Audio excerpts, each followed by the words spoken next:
Vamos para mais uma competência de produção textual. Nessa competência, ela vai ser mais trabalhosa, né, que é identificar as diversidades dos gêneros textuais oficiais, seus aspectos de funcionalidade em relação ao cotidiano escolar. Então, dentro do cotidiano escolar, vários textos oficiais são produzidos, né, e precisamos saber qual a funcionalidade desses gêneros, como são as estruturas desses gêneros, né? Então, primeiro, vamos saber o que é uma redação oficial, né? Então, a redação oficial é a maneira pela qual o poder público redige atos normativos e comunicações, né?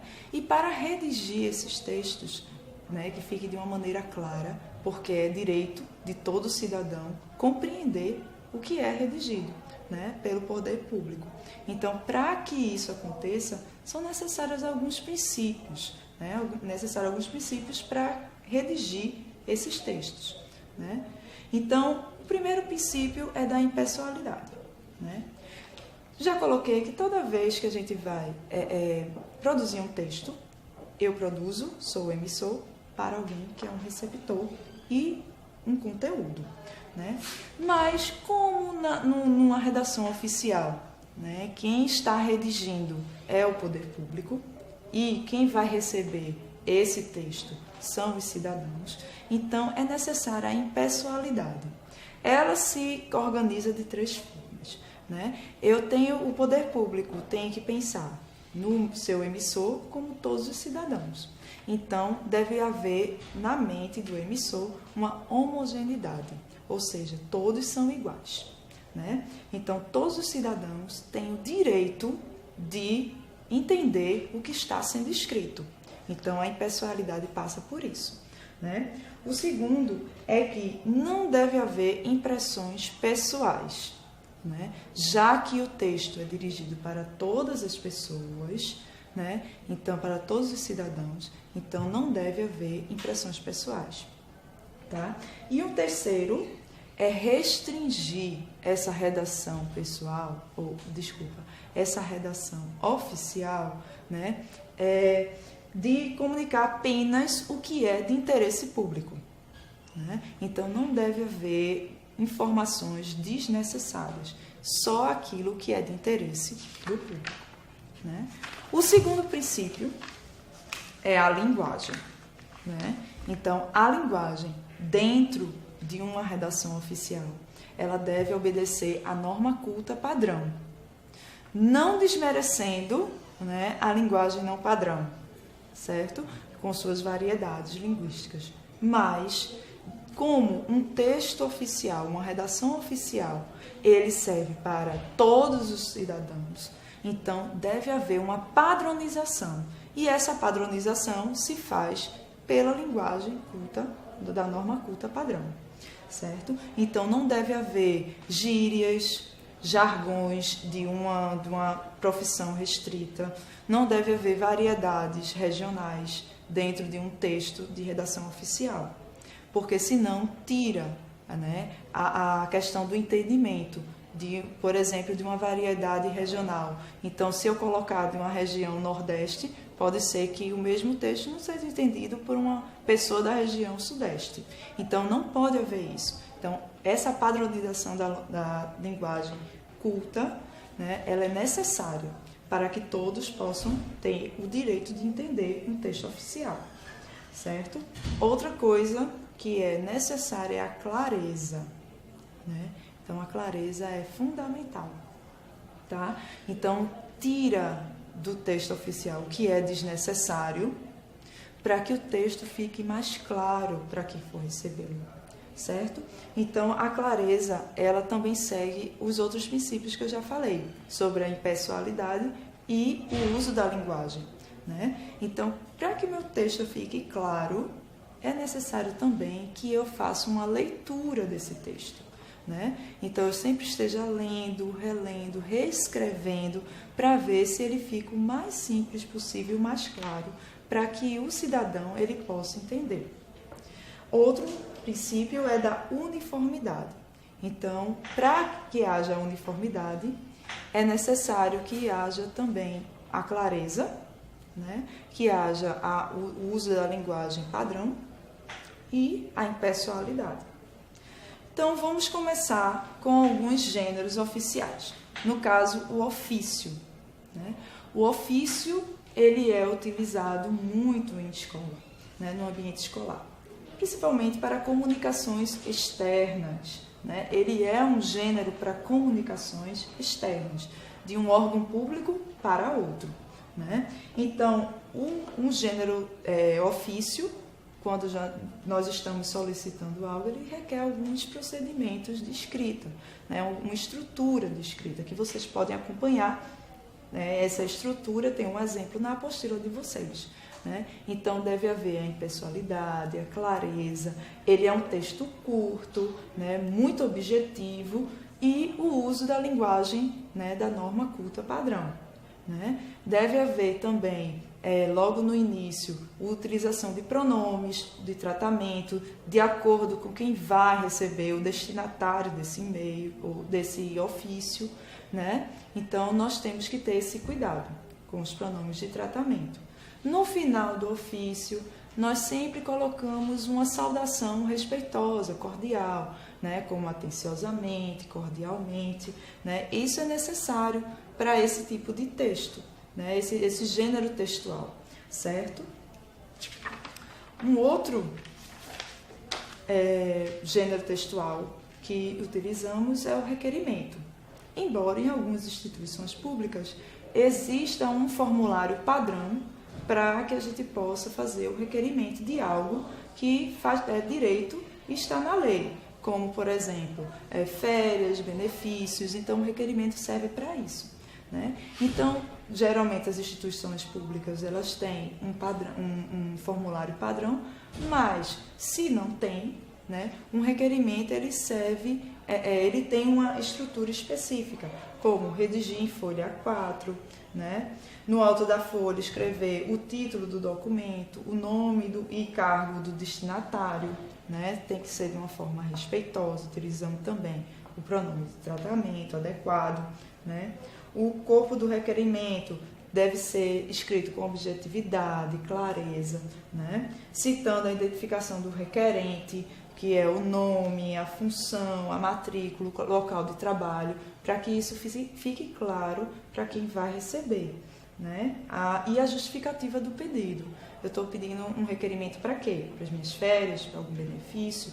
Então, isso tem que ficar muito claro dentro de um requerimento, né? E, quando terminamos esse requerimento, nós colocamos as expressões: espera deferimento, pede deferimento. Nestes termos, pede deferimento, né? Então, isso tem que haver, e o local e a data e assinatura, né? Para que possa ser estruturado como um requerimento. Um outro gênero oficial é o memorando, né? O memorando, ele serve para comunicação interna, né? Então, se eu quero avisar algo sobre algum projeto ou alguma emergência, alguma coisa que eu precise dentro da instituição, eu vou utilizar o memorando, né? Geralmente, meu destinatário é a pessoa que é o meu chefe dentro da instituição, né? Então, o memorando, ele é mais simples que um ofício, né?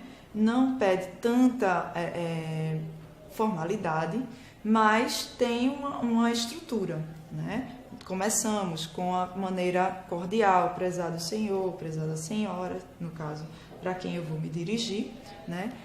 O assunto deve ter 3 ou 4 palavras, né? O assunto do meu memorando deve ser bem curto, bem objetivo.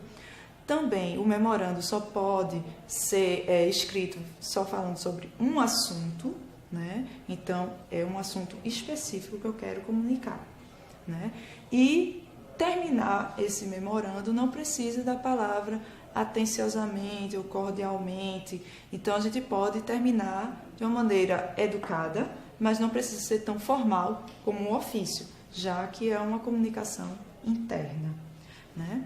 Um outro gênero é a circular, né? A circular ela é uma comunicação endereçada simultaneamente para vários destinatários. Então, dentro da escola, com certeza vocês já receberam circulares, né, de comunicação de algo ou convite para alguma coisa, né? Então, a circular, ela serve para avisos, ordens, instruções ou convites, certo? Então, ela também tem uma estrutura. Ela começa com, no cabeçalho, o texto coloca-se o nome da empresa e o logotipo da empresa, né? O número da circular e quais são os destinatários dessa circular, né? A mensagem é curta, objetiva e utilizando a norma padrão, né? No final, coloca-se a data e o local e a assinatura de quem está fazendo, quem fez a circular, quem é o emissor dessa circular, né? Agora vamos ver o correio eletrônico, ou mais conhecido como o e-mail, né? Então, a gente viu que os gêneros textuais, eles se modificam, né, através do tempo. Então, o e-mail, né, se tornou também um instrumento, né, um gênero textual oficial também, né? E o e-mail, ou correio eletrônico, ou e-mail, que a gente mais usa é o e-mail, né? Ele, para ser um gênero textual oficial, ele também segue algumas estruturas básicas, né? Nós não vamos nos dirigir a uma pessoa de outro setor, de um trabalho ou de outro órgão público de qualquer forma, dentro de um e-mail, né? Então, ele segue um padrão. Por exemplo, né, no assunto, nós colocamos de maneira bem objetiva e bem curta. Até porque nós temos que ser objetivos no assunto, né, o título do nosso e-mail, para que nosso destinatário também tenha uma facilidade de organização, para ver o que é mais importante e o que não é mais importante, né? Então, colocando no título o assunto já do e-mail, facilita para o meu destinatário, né?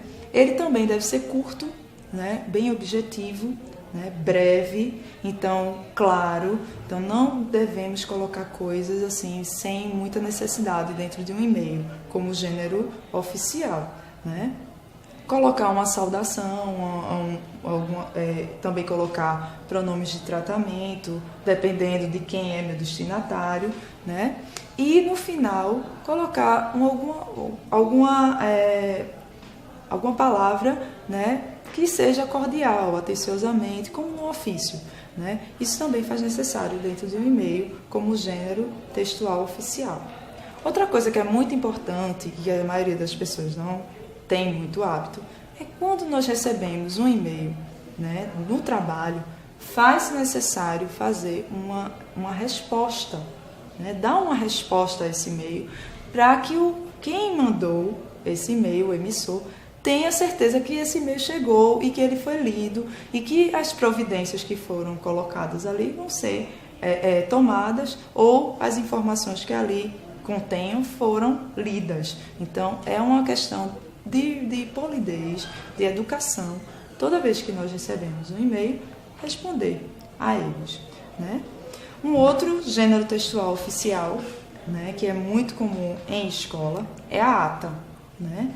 A ata, ela serve, né, para registrar resumidamente as ocorrências, deliberações, resoluções, decisões de reuniões e assembleias dentro da escola, né? Conselho escolar ou uma reunião de pais. Então, geralmente, utilizamos uma ata para registrar o que foi colocado, o que foi decidido dentro da escola, né?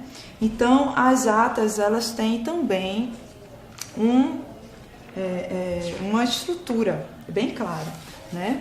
A ata, ela não pode ter nenhum espaço, então ela é produzida geralmente à mão, né, manuscrita, em um livro específico de ata, né? Ela não pode ter rasuras, ela não pode ter abreviações, então tudo tem que ser escrito por extenso, né? O verbo da ata tem que ser o pretérito, né? Nós também utilizamos verbos de elocuções, ou seja, o diretor disse, né? o pai perguntou. Então, esses verbos, eles são muito utilizados para dizer quem foi que disse o quê, quem perguntou, quem deu uma opinião, né? Então, isso é importante dentro de uma ata, né? Se, por acaso, quem está escrevendo a ata erra alguma coisa, então ele pode colocar a palavra digo e colocar o que é o correto, né? Também, se a ata já foi lavrada, todos assinaram, né? Então, não se você viu que tem algum erro, então você coloca em tempo de, onde se lê alguma coisa, leia-se o que é o correto, né? Caso haja algum erro, certo? Então, a ata é um instrumento muito valioso, né? Um gênero oficial muito valioso dentro da escola. Outro gênero textual, que a gente vai encerrar, é o relatório, né? O relatório, ele apresenta resultado de alguma pesquisa ou investigação de forma descritiva, né? Então, ele vai descrever.